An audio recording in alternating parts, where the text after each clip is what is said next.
จักสิแล้วมาบอกจังหูคักบัดนี้จังหายสงสัยนี่ละคนเฮาความคิดเฮาคิดแนวหนึ่งไปแนวหนึ่งความเห็นคนมันบ่แก่ยากง่ายปานใดเด้แก่ยากที่สุดคันได้เห็นแนวใดก็เอาหันแล้วอย่างว่ามันเปลี่ยนหยังก็บ่ยากตัวเปลี่ยนทิฏฐิเปลี่ยนความเห็นอันแนวเคยเฮ็ดเพิ่นว่าผิดถือบ่ฮู้มีแต่ของเคยเฮ็ดความเห็นทิฏฐิเป็นเรื่องใหญ่แฮงความเห็นว่านี่ตนอยากนอนเฮียนเนี่ยมันมีหลายแฮงเลยใครจะได้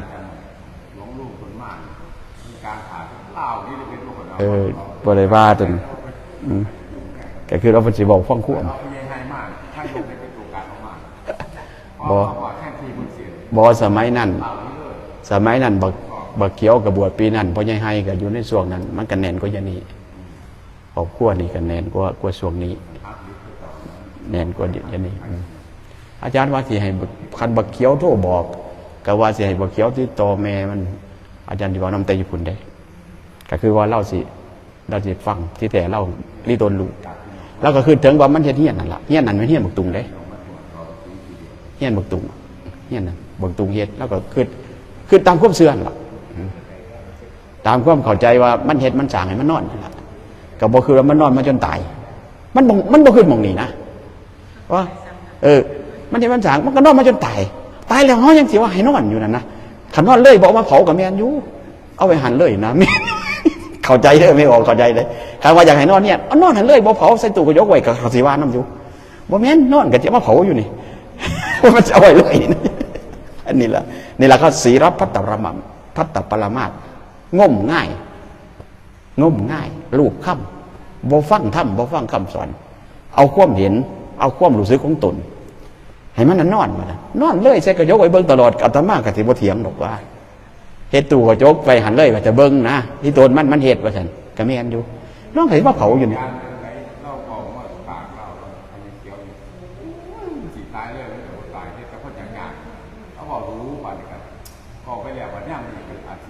ก็ยานเข้าว่าจะของสั่งลูกแห้ง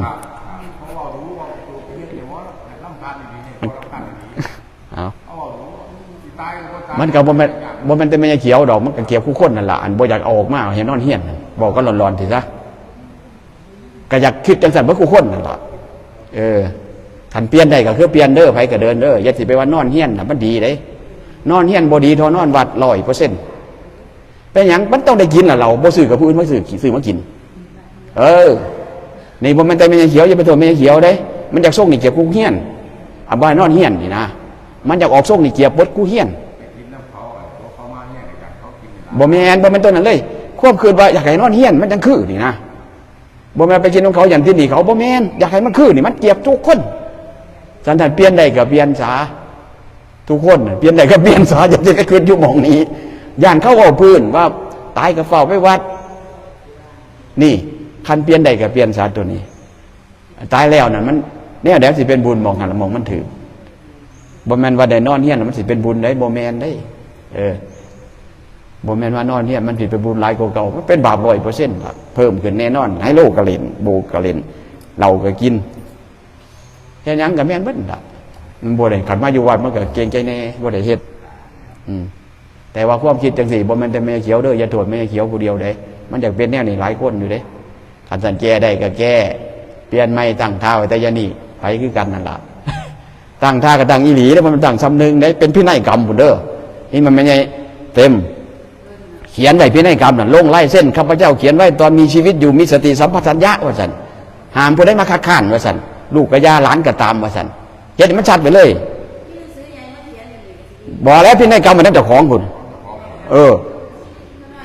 ข้าพเจ้าเขียนไว้ในขณะที่มีสติสัมปชัญญะไม่มีใครขู่เขียนบังคับห้ามลูกห้ามหลานห้ามผัวห้ามพี่ห้ามน้องมาขัดขวางว่าซั่น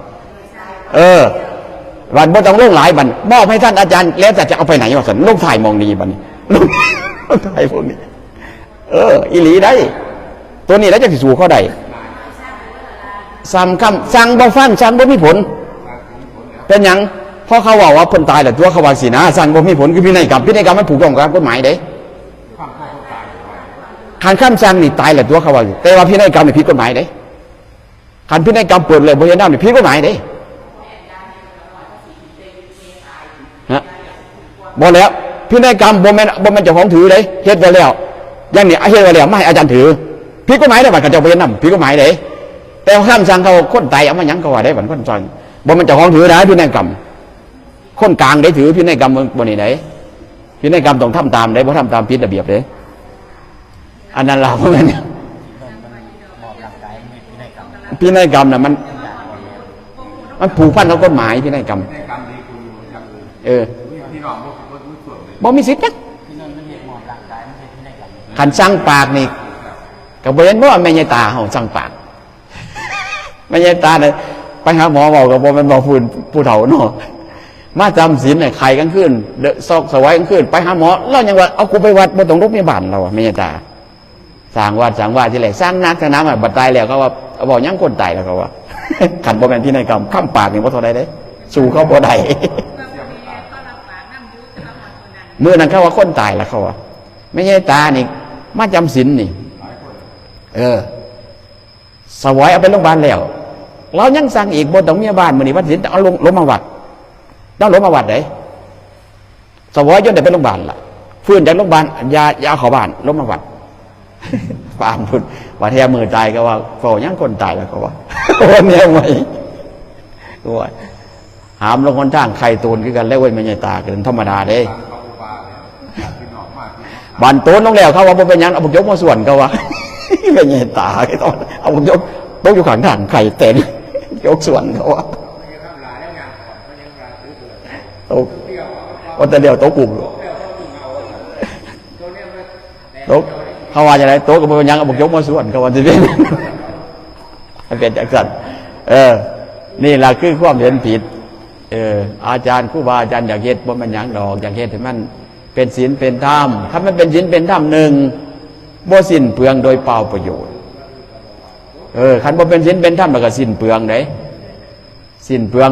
บ่เป็นประโยชน์สิ้นเปลืองซื่อๆกันว่าตรงๆก็คือว่า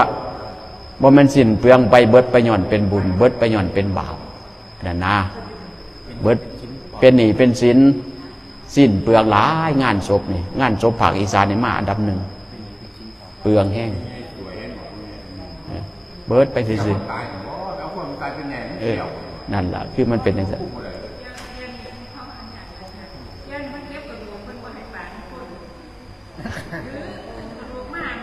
ปึกไปเรื่อยยังวะไม่แต่ปึกไปเรื่อยวะมันสิสลัดไปหนาได้ยัง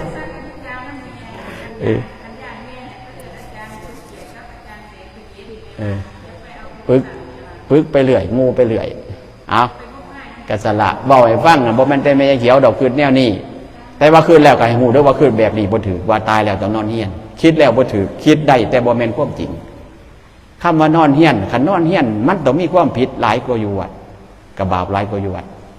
บ่แม่นว่าสิได้บุญย้อนว่านอนอยู่เฮียนมันยังคือตายแล้วนี่ละตังว่ากระลิ่งกระลั่งประดุดดังวาถอนใหม่และถอนฟื้นมองไหนมันจะเป็นบุญเป็นกุศลเป็นประโยชน์ไปโดยความเรียบร้อยท่านอยู่บ้านเขาซื้อมากินเองไปหายเขาก็บ่ได้เมาแล้วก็ยุหันละบ้านนี่จะเป็นจังสั่นเอาก็ให้เข้าใจแล้วให้คิดได้จังสี่จะสิว่ามันจังคือคำว่ามันจังคืออาจารย์ว่านั่นแหละโอ้ยคือยังเพิ่นบ่มีหน้าไว้เฮาเพิ่นว่าต้องขาควายได้เพิ่นว่าเนี่ยเป็นจังไดล่ะบัดสมน้ำหน้าแต่มาบ่บาปนำบ่บาปในปีนั้นแต่มาพวกอยู่บ้านบาปเบิดยังจังบาปฮู้บ่มีเฮ็ดบุญนั่นเอาบ่บาปแล้วอาจารย์มันบวชก่อนหมู่เจ้าขาเด้บ่ควรสิบ่บาปอาตมาบ่ได้บาปนำเป็นหยังเฮ็ดบุญวันที่11จังจำบ่หลงเลยอาตมาบวชแต่วันที่7พวกอยู่บ้านที่ยองกันเหมือนบ่บาปนำหมู่ไว้เจ้าองค์สูงดีไปพ่อใหญ่เสาพ่อใหญ่โดมสิบาปก็พวกลูกหลานพวกอยู่บ้านที่วันบวชก่อนบ่ได้บวชใส่บุญไว้บาดอาตมาบ่ได้ขาดใส่กองบุญอาตมาเด้ของมันขาดกินกันซื่อๆพออาตมาบวชก่อนอันนั้นแหละคือความเสื่อความก่อใจความรู้สึกของเฮาฐานะเป็นคนวัดคนว่าฟังแล้วก็เอาไปคิดเด้ออย่าสิไปเสียแต่ของเคยเห็นอันเสียแต่ของเคยเห็นคือยังพ่อใหญ่ดมละวานั่นล่ะไปขี่ใส่วัดมันบาปที่เว้ยเพิ่นว่าเฮาบ่แม่นพระแม่นเน้นมันว่านั่นคือว่าคือเจ้าของเฮาเป็นผู้ไก่วัดไก่ว่าไก่ครูบาอาจารย์ให้มันสูงกว่านี้แน่ความรู้สึกจำว่าตายแล้วบ่เอาไว้เฮียนมันบ่คือว่านั้นมันบ่แม่นเฮาก็คือเบิ่งแน่นั่นพวกคนใหญ่คนตัวระดับ นายกรัฐมนตรีระดับเศรษฐี100 ล้านพันล้านเขาคือสิบ่คือเขาให้เงินหลายขันเขาสิเหตุเขาก็ตั้งไว้เงี้ยเขาก็ได้คือกันนั่นเขาคือบทเป็นอย่างเขาเราบทอย่างพ่อเมียไปต่างบนสวดทำพิธีแล้วซับเปลือเราคนแก่ไว้ไปนอนใช้กับบวาเขาว่ามันพิธีมันอยู่หันมันบ่มันได้บุญไปนอนเฝ้ากันได้ยังไงไอ้นอนเฝ้าก็จะไม่ขึ้นขี่เราขี่ให้โลกเฝ้ามันมีแต่บาปที่อยู่หันเพราะตีกันใส่ส่วนแล้วทำพิธีแล้วอุทิศส่วนกุศลแล้วเราคนแก่ไว้ไปใช้กับไปมันบ่เป็นอย่างได้ยังไงเขาให้มีเงินเป็นหมื่นล้านเขาก็ยังเห็นสั่นๆเฮาเราบ่คิด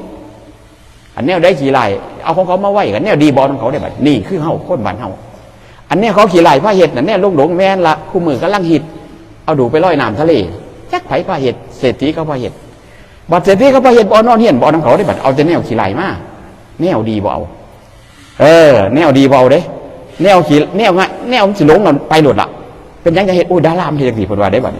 บัดดาราเขาตายแล้วเอาไปวัดเลยบอลของเขาได้บัดนี่ละขอเรียกเอาแต่แนวขี่ไล่แนวดีบ่เรียกเอานี่แล้วมันมีปัญหาจากว่าหมู่เฮาก็ให้ฉลาดเด้อคิดไว้เนี่ยไปคือกัน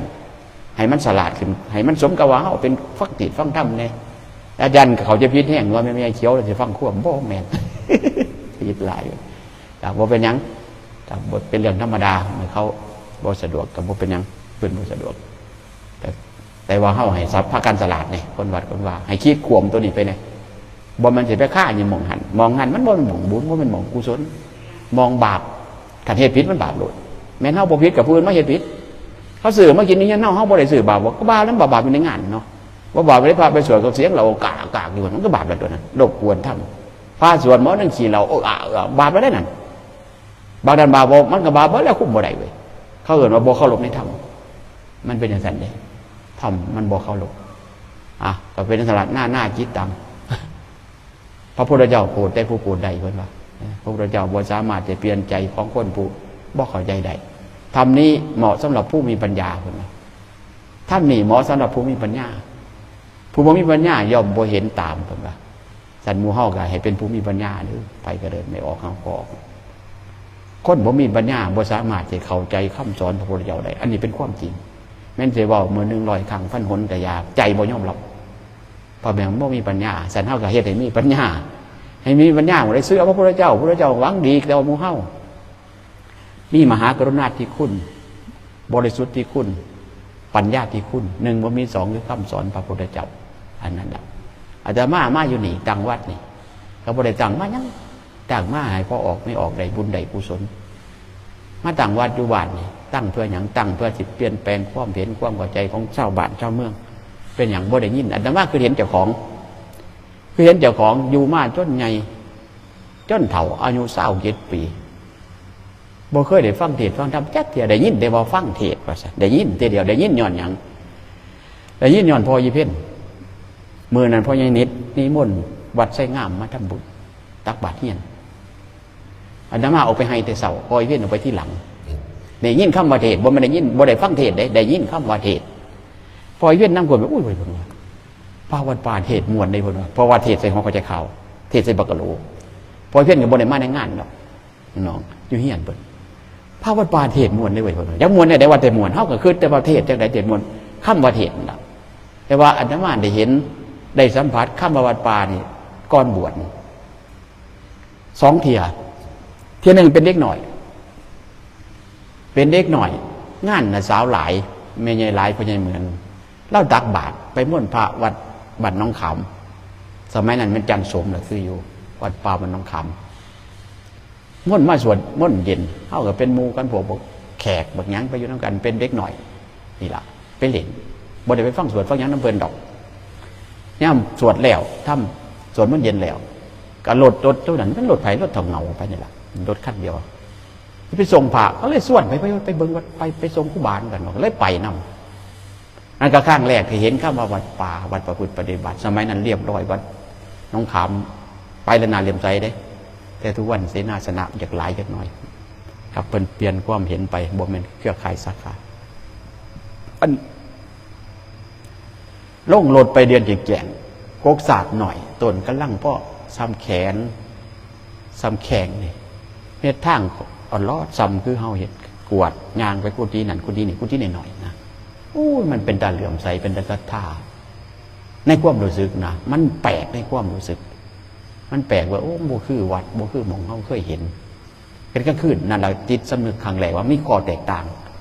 ครั้งสองนี่กันแม่นพออีเพ่นอุ้ยพาวัดป่าเทศมวลได้เว้ยคนว่าข้ามว่ามวลก็คือว่ามวลเนี่ยได้เอากระบอกจักนะเทศมวลคนว่าก็เลยนี่แหละก็ว่าสัมผัสจนสุดท้ายจะห้องไปบวชจังหมดจักว่าโอ้เฮ้ามันสิว่าเกิดกระยูโบไก่กับวัดประโพงแถมโมนำยังไปเพ่งเล่งเพิ่นอีกต่างหากผู้ได้ไปกับแม่ใหญ่บัวผ้าแม่ใหญ่ตึกลูกเล่าตายเช่าบ้านกระท้าแต่ว่ามือได้เจ้าหนังไม่กูฟังเอาหมอลำมางานเหตุบุญน้ำลูกกับไปกลุ่มบ่อผืนเล่าว่าบ่เหตุบุญหาดูกลุ่มบ่อผืนนินท่าเพราะว่าบ่เคยจอบฟังลำบ่ได้ฟังจักเทียนนะห้องบ่หูจักเพิ่นไปเหตุอยู่เพิ่นเนี่ยเพิ่นก็ไปเหตุคือบ่ของเหตุมาเหตุนะแต่ว่าพวกจอบฟังลำบ่ได้ฟังลำที่ละบัดอาจารย์ก็นำมาเข้าใจตอนเดียวของบวชเนี่ยบ่ผืนก็บ่บัดบ่ได้ยินกับบ่เห็นเอาหมอลำให้ฟังจักเทียนนะมันมาบวชจังหูเจ้าว่าเข้าใจโอ้เราก็ต้องเหตุพอเราเข้าไปป่าเราก็ที่เหตุเขาหมอแกหมอไปทำบ้านบุญอุทิศคือมองเห็นจริงนะแต่เราบ่ได้จังมาลำเป็นยังขันมาเหตุอยู่บ้านบ่จังมาลำมุกว่าบันนี่ความบ่เข้าใจนี่แหละคือความโมโหเป็นยังโมโหมันบ่ได้ยินได้ฟัง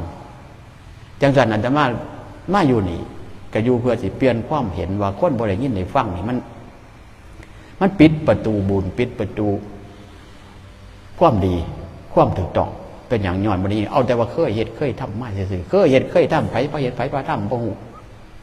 แต่แน่ๆบ่แม่นเห็นนำคำสอนพระพุทธเจ้าว่าเนี่ยเอาแต่ความเชื่อ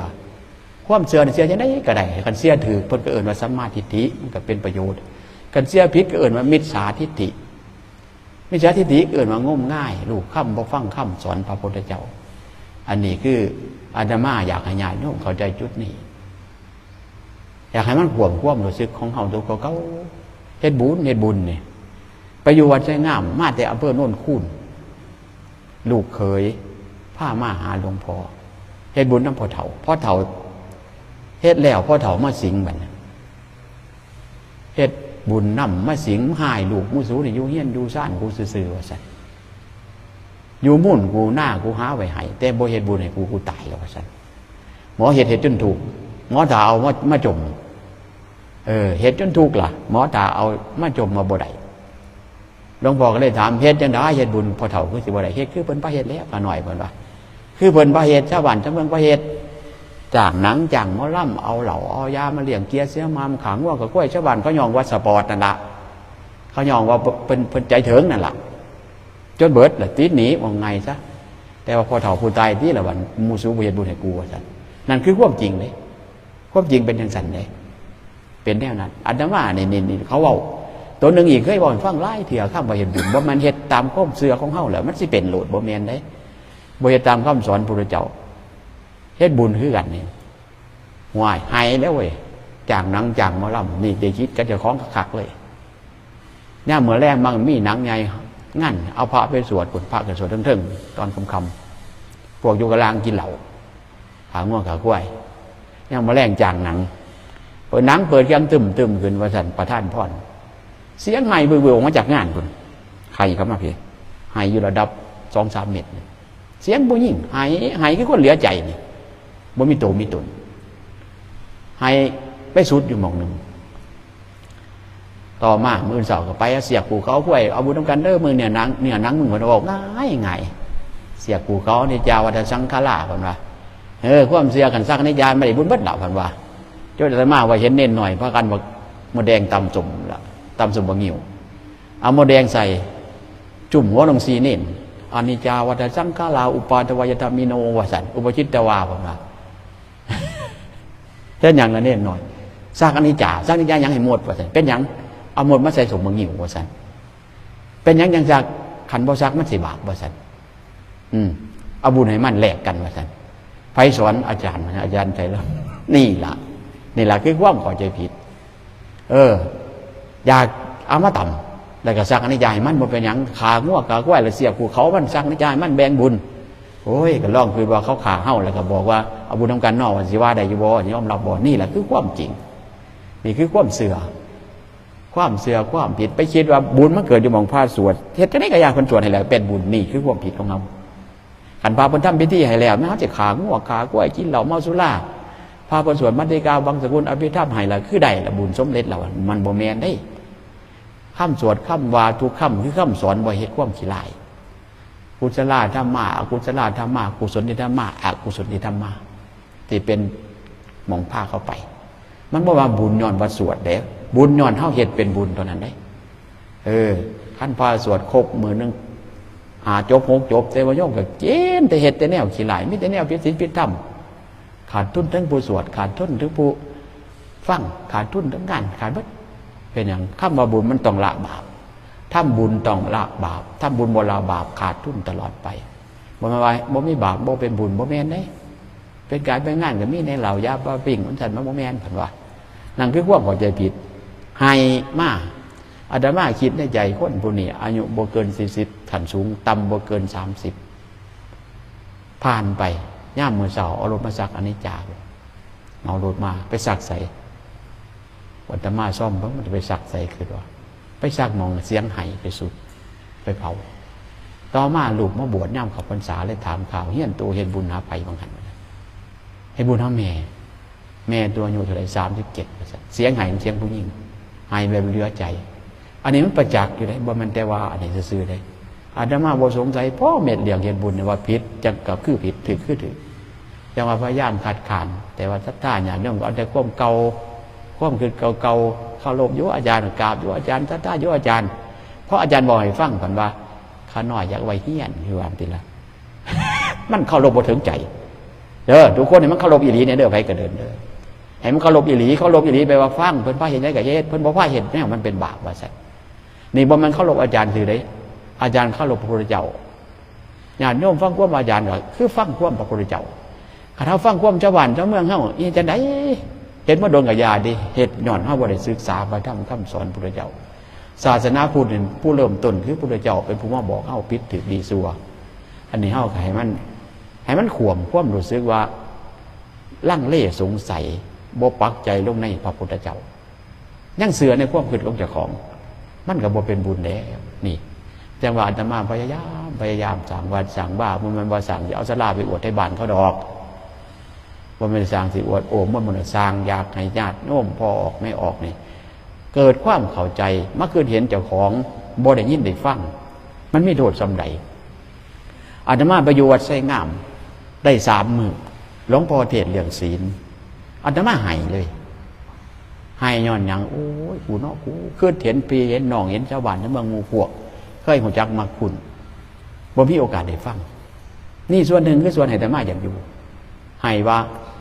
เฮาอยู่มาปานนี้อายุซ้ำนี่เกือบจะ30 ปีสิ่งเหล่านี้เฮาบ่เคยหูจักอาตมาว่าอาตมาเข้าใจเรื่องศีลเต็มมือที่3หลวงพ่อเทศน์อยู่หอฉันอาตมาให้เลยตัวนั้นให้ย้อนคือเห็นว่าชาตาเฮาเนี่ยโอ้ยพระก็มาบิณฑบาตพาว่าน้องค้ามาบิณฑบาตเพิ่นคือจังได๋ฮู้บ่ย้อนบ่ได้ยินได้ฟังคันวินไกลบ้านนี่จะได้กะลากินกลางทางนี่คือความคิดเฮาคนบ่ได้ฟังบ่ได้ศึกษาบ่ได้น้อมมาใส่ใจ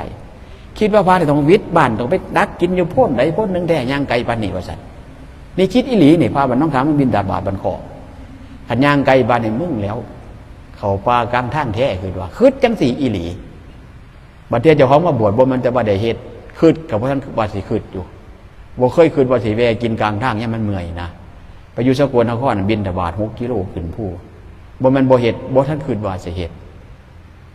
แต่ว่าความคิดเฮากูยังบ่ทันเข้าใจก็คือว่าไผสิทนเมื่อยได้ไผสิทนหิวได้ไก่ปั่นต้องกินกลางทางเห็นบ่บาทเฮาโจรแต่มาบวชต่างวัดอยู่จักปีมีบ่เจ้าอาวาสบ่เอาเงินไปวัดแต่ทอดวัดแต่มีบุญสังฆทานบุญนั้นบุญนี้คือคนกุฏิหลดมันต้องอยู่นี่ล่ะเพิ่นว่ามันต้องอยู่นี่ล่ะคนมาได้พอแต่หนังสือทำวัดปี2 ปียังหูจักว่าอาจารย์บ่มีเงินนั่นคือความคิดผู้บ่ได้ยินได้ฟังผู้บ่น้อมเข้าใส่ธรรมเห็นเพิ่นเฮ็ดดีก็ยังบ่เสียว่าเพิ่นเฮ็ดดีเพิ่นเฮ็ดถือยังบ่เสียว่าเพิ่นเฮ็ดถือเพิ่นบอกถือก็ยังว่าบ่เพิ่นบ่บอกถือผลมันจากการบ่ได้ฟังแล้วบ่ได้น้อมไปคิดนี่นะเห็นพระบิณฑบาตนี่ไกลบ้านนี่ได้กลากินข้าวกลางทางแวะกินซะก่อนหลังจากที่ย่างก่อนวัดว่าซั่นวันบุญไหนบุญสำนึงได้ความบ่เข้าใจ แต่ว่าบ่ได้ยินได้ฟังแล้วจังว่าให้มือแรกจะมาให้ย้อนว่าเฮาเนาะปานนี้ได้ยินได้ฟังสิพี่น้องญาติโกโหติกาหมู่พวกเพื่อนมิตรบ่มีโอกาสได้ฟังเห็นว่าศีลเป็นจังซี่เฮาเนี่ยเขาวัดเขาว่าอันนั้นมามีพื้นฐานเรื่องศรัทธามีมาแต่โดนอยู่เลยแต่ว่าการบ่ได้ยินนี่คือตัวสำคัญคันว่ามาเฮ็ดเวียกวาดเฮ็ดเวียกวาดเนี่ยเฮ็ดมื้อนึงดีจะอยู่เป็นอาทิตย์พุ่นห่างบ่มีเวลาได้เฮ็ดก็ย้อนว่าภารกิจมันหลายแต่บ่ฮู้ว่าเฮ็ดแล้วมันผิดเฮ็ดแล้วมันถูกบ่ฮู้ผิดบ่ฮู้ถูกเฮ็ดซื่อๆมาเอาบุญสังฆทานอยู่บ้านเฮาเป็นโยมมีแต่ผู้หญิงอยู่ในโรงครัวคนมาหลายสังฆทาน15หมู่บ้านสมัยก่อนบ้านต้องตำบลเฮาตำบลโคกสะอาดนี่บ่มีอาหารบ่พอหอยบ่แม่นพ่อใหญ่จิ๋วนี่บ่เอาปลามา ปลาลีปลาตอนต่างคนต่างบ่ฮู้มันบ่มีผู้ชายก็มีแต่อาจารย์ผู้เดียวที่บัดปารู้แล้วคือบ่เชื่อพระพุทธเจ้ายังเชื่อทิฏฐิมานะเชื่อความรู้สึกสิ่งที่เขาเคยทำมาเฮ็ดมาอยู่บ่เชื่อพระพุทธเจ้านี่คือเฮาบ่เข้าถึงพระรัตนตรัยคันบ่เข้าถึงพระรัตนตรัยก็คือแปลว่าเฮายังป้องกันภัยเจ้าของบ่ได้ยังบ่แน่นอนว่าเฮาสิไปลงนรกคือขึ้นสวรรค์น่ะนะว่าไงซะนั่งบ่แน่นอนบ่ทันเชื่อพระพุทธเจ้าแบบจงใจยังเชื่อความรู้สึกเจ้าของอยู่ศรัทธาอยู่พระพุทธเจ้ากล่าวพอแนวไหนเจ้าของมักพระเจ้าบ่เฮ็ดก็ยังอยากเฮ็ดอยู่นั่นนะยังอยากเฮ็ดอยู่แม้นสิบอกให้ฟังก็ยังอยากเฮ็ดอยู่นั่นล่ะคือยังอยู่ในความเชื่อเจ้าของเพิ่นว่าบ่ยอมอีหลีบ่ถึงพระรัตนตรัยบ่ถึงกับพุทธังสรณังคัจฉามิธัมมังสรณังคัจฉามิสังฆังสรณังคัจฉามิข้าพเจ้าถือพระพุทธเจ้าเป็นที่พึ่งอื่นของข้าพเจ้าไม่มีข้าพเจ้าถือพระธรรมเป็นที่พึ่งอื่นของข้าพเจ้าไม่มีข้าพเจ้าถือพระสงฆ์เป็นที่พึ่งอื่นของข้าพเจ้าไม่มีพระสงฆ์เป็นสรณะของข้าพเจ้าพระธรรมเป็นสรณะพระพุทธเจ้าเป็นสรณะมันบ่ทันถึงตัวนี้คันบ่ถึงตัวนี้ละแม่นละฆ่าอยู่หันฆ่าอยู่นี่ละบัดนี้เอาความเห็นเจ้าของอันละบ่ได้เว้าถึงดอกอันคำสอนพระเจ้าเพิ่นว่าจังไดอันนี้คือสำคัญหลายจังซั่นพากันพิจารณาเด้อไม่ออกเด้อภาวนาแน่ๆก็ภาวนายังมีชีวิตอยู่ให้มันดีๆอันแนวใดมันขี้ไล่พอละออกพอเศร้าทราบเขายังมีลมหายใจอยู่คือตอนตายคือว่าวันตายแล้วผู้ฟังเขาว่าตายแล้วสิบอกหยังเขาว่าสรุปแล้วให้มันได้บุญเจ้าของเด้อบัดแต่คือต่อผู้อื่นเดียไทยโลกมันก็เป็นอย่างที่ละเผาประกันบำเพ็ญเพียรอะไรเป็นบาปเป็นกรรมอย่าไปทำเคยทำก็หาทางเศร้าบ่เศร้าตอนนี้ปัญหาเศร้าบัดย่ำใดศีลบ่ให้มีฟังให้มีอย่าสิไปว่าโอ้มันยากบ่เฮ็ดบ่ได้กินกับบ่ได้โทษบ่ได้กินซื่อๆบ่ติดคุกใครอยู่ได้ได้กินบ่แซ่บแต่ทางบ่ติดถูกได้กินแซ่บจับไปเข้าคุกอีหยังมันแย่กว่ากันอันนี้ก็คือการละเฮาจะที่อ่างแต่เลี้ยงอยู่เลี้ยงกินพระพุทธเจ้าเพิ่นบอกว่าสัมมากัมมันโตสัมมาอาชีโวสัมมากัมมันโตการงานพระเจ้าบ่ได้ห้ามให้เฮ็ดแต่เป็นงานที่เป็นสัมมากัมมันโตการงานที่ชอบการงานชอบอย่างการงานที่บ่ผิดศีลผิดธรรมบ่ลักบ่เบียดเบียนบ่ฆ่าบ่ประหัตประหารบ่ทำลายเบียดเบียนบ่เอาความสบายของเฮาไปวางไว้บนความทุกข์ของผู้อื่นนี่สัมมากัมมันโตเพิ่นบ่ได้ว่าบ่ให้เฮ็ดงานแต่งานเฮาเป็นงานสัมมากัมมันโตการเลี้ยงชีวิตก็เลี้ยงอาชีพเลี้ยงชีวิตแบบบ่หลอกลวงผู้อื่นอันนี้สำคัญหลายเด้อการดำเนินชีวิตก็เลี้ยงได้เฮ็ดได้กินได้แต่ว่ากินแน่บ่ผิดเฮ็ดได้เฮ็ดแน่บ่ผิดอันใดชีวิตเป็นสนันเฮาบ่ได้อยู่แท้แน่นอนในโลกใบนี้บ่กี่ปีกี่เดือนเฮาก็สิว่ากันจากโลกนี้ไปเบิดคู่คนล่ะจากโลกนี้ไปเบิดคู่คนวันข้างหน้าจักสิเป็นหยังแน่เฮาก็บ่รู้จักเห็นบ่อาจารย์ตั้งเท้าเช่นนั้นเช่นนี้ผลสุดท้ายเลยปานนี้ยังบ่ทันตีกิ้งได้มันเอาประมาณบ่ได้ภายภาคหน้าสั่นเฮาก็พากันอย่าประมาทให้พากันเฝ้าเฮ็ดเฝ้าทำอันใดที่เฮาบ่สบายใจแต่เพิ่นบอกว่ามันบ่แม่นเฮาก็อย่าไปติดอยู่หม้องนั้นให้เสื้ออีหยังศรัทธาเสื้อพระพุทธเจ้าคันว่าได้เห็นนำพระพุทธเจ้าให้สบายใจว่าไงซะอย่าสิว่าบ่ได้เห็นนำความเพิ่นภาวาบ่สบายใจบ่มีไผหูดีเท่าพระพุทธเจ้าในโลกนี้บ่มีไผหูดีเท่าพระพุทธเจ้าในโลกนี้บรรพาผู้ใดมาเว้าให้เห็นนำพระพุทธเจ้าผู้นั้นน่ะผู้บอกทางที่ดีบอกทางดีนะจังซั่นเฮาก็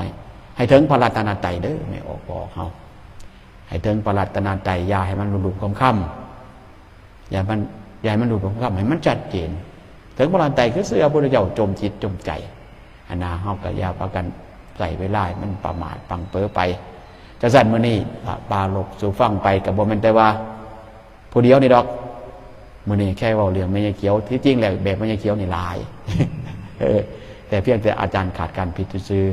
สัตว์หมู่เฮาไก่ชัดเจนมันรีบขวนขวายอย่าประมาทอย่าปล่อยวันเวลาให้ผ่านไปซื่อเด้อวันคืนล่วงไปรู้ไหมเรากำลังทำอะไรอยู่ตอนนี้บาปหรือบุญบาปหรือบุญคนเฮาบ่เกิดหยังได้เกิดแต่บุญกับบาปในจิตใจทั้งกายคือกันวาจาคือกันบ่มีเวลาสิวางเว้นซื่อๆจังซั่นเฮาเฮ็ดให้เป็นบุญเด้อสร้างสมบุญสร้างสมกุศลอันความผิดทั้งกายความผิดทั้งวาจาแม้กระทั่งความผิดทั้งความคิดเฮาก็หาทางลดทางละเพราะว่าเวลาเฮานั่นมีบ่หลายได้เฮามีเวลาอยู่บ่หลายในโลกใบนี้เบิ่งที่ละอายุนี่เบิ่งที่ละเดือนนี่เฮ็ดจังได๋ล่ะ68มิถุนายนไกลเกินแล้วได้นี่เบิ่งที่ละเกิดมาเบิ่งอาจารย์ที่ละข้าวเดียวนี่เป็นผู้เฒ่า60ปีผู้เฒ่านี่เฮาแน่มึงเจ้าของคือบ่เฒ่าเด้ลองเฮาคิดเบิ่งแต่เฮาเป็นเด็กน้อยแนมคน50 60ว้ายพอเอาไปทิ่มแล้วเด้คือเบิ่งความรู้สึกเฮาแต่กี้ว่าเฮาคุมื้อเป็นผู้เฒ่าคือจังบ่ปานใดบ่แม่นมันหลอกเจ้าของแต่ความเป็นจริงเบิ่งเฮาสมัยเป็นเด็กน้อยแน่เบิ่งคน40 50 60นี่โอ้ยมันพอแห้งแล้วเด้เฮาก็เป็นจังซั่นล่ะบ่โดนเด้ล่ะคือยังแป๊บเดียวนึงคือยังอาจารย์นี่แม่อาจารย์64ปีอาจารย์61อันนี้พ่อก็70นั่นเวลาเฮามีบ่หลายท่านมีบ่หลายก็อย่าได้ไปฆ่านั่นฆ่านี่เฝ้าเฮ็ดนำพระพุทธเจ้าแนวอื่นน่ะมีแต่เฮาเฮ็ดที่ไปเบิดทุกแนวบ่มีไปสิได้หยังไปนำจักอย่างดอกแนวมันได้คือมันมีอยู่มีกินมีใส่ก็เอาสิ่งเหล่านี้มาสั่งสมบุญบารมีเอาดีมาต่อดีเอาความเจริญมาต่อความเจริญคนขวายมีเวลาแก่คุณงามความถูกต้องนั่นละวันเวลาบ่ถาไผวันคืนล่วงไปมืดค่ำแจ้งแล้วก็มืดแจ้งแล้วก็มืดชีวิตสังขารเฮาก็ล่วงโรยไปตามกาลตามเวลาฉันเฮาก็อย่าพากันประมาทเด้อไม่ออกเฮาเด้อโอกาสมาเกิดเป็นมนุษย์พบพุทธศาสนามันสิได้พอง่ายๆได้แต่ท่านมื้อนี้ก็เป็นมื้อสำคัญวันธรรมสวนะวันพระมาพุทธบริษัทมาร่วมกันประพฤติศีลประพฤติธรรมให้ท่านรักษาศีลฟังเทศน์ฟังธรรมเป็นหน้าที่ของพุทธบริษัทอาจารย์กับอาจารย์กับปารภสู่ฟังก็เห็นว่าสมควรในการกล่าวปารภที่สุดของการกล่าวก็ขออวยพรให้แก่เราท่านทั้งหลายขอเราท่านทั้งหลายทุกท่านทุกคนจงเป็นผู้มีความสุขจงเป็นผู้มีความเจริญโดยการเป็นผู้ตั้งอยู่ในพระสัทธรรมคำสอนของพระสัมมาสัมพุทธเจ้าเจริญโดยการงานหน้าที่อยู่เย็นเป็นสุขหักแพ่งปองดองสามัคคีเอื้อเฟื้อเพื่อแผ่เมตตาสงสารสงเคราะห์ซึ่งกันและกันหากแม้นนึกคิดสิ่งใดที่ชอบประกอบด้วยธรรม